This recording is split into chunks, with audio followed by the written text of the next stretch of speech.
5 ते 9 फेब्रुवारी दरम्यान गडचिरोली जिल्ह्यात कृषी महाविद्यालयाच्या प्रांगणात आपण कोया कृषी कुंभ आयोजन करीत आहोत। यामध्ये आपल्या जिल्ह्यात आपल्याला सर्वांना माहितीच आहे की केवळ भात उत्पादक अशी आपली आता ओळख राहिलेली नाहीये, म्हणून आपल्या जिल्ह्यात जेही कृषी विभागामार्फत नवीन नवीन काम केलेलं आहे, तंत्रज्ञान पोहोचवलेलं आहे, त्या सर्व तंत्रज्ञानाचं प्रदर्शन आपण इथे भरवत आहोत।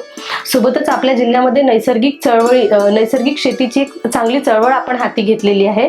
त्या नैसर्गिक शेतीच्या माध्यमातून शेतकऱ्यांनी कसा विकास केला ह्या सर्व गोष्टींचं प्रदर्शन, शेतमालाची विक्री आणि बायर सेलर मीट आपण ह्या सर्व गोष्टींचं आयोजन केलं आहे। या महोत्सवाचं खास आकर्षण असेल नाचणीचा शिरा। एक जगप्रसिद्ध विक्रम आपण इथे दिनांक 8 तारखेला करणार आहोत। जिल्ह्यामध्ये नाचणीचं उत्पन्न वाढावं, उत्पादन वाढावं आणि लोकांच्या सुद्धा आहारामध्ये जास्तीत जास्त मिलेट्सचा वापर वाढावा या दृष्टीने आपण नाचणीच्या शिऱ्याचं एक आयोजन केलेलं आहे। 8 तारखेला तो कार्यक्रम असेल।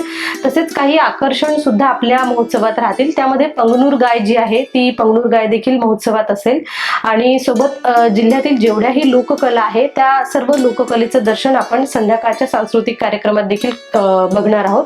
माझी सर्वांना विनंती राहील, जिल्ह्यातील सर्व शेतकरी, नागरिक तसंच शाळेतील सर्व विद्यार्थी, कारण आपण त्याच्यामध्ये अनेक जैव प्रात्यक्षिकांचं आयोजन करत आहोत, ज्यामध्ये शेतीच्या नवनवीन तंत्रज्ञान, वेगवेगळे पद्धती असो, या सर्वांचं एक लाईव्ह डेमॉन्स्ट्रेशन आपण त्यात ठेवणार आहोत।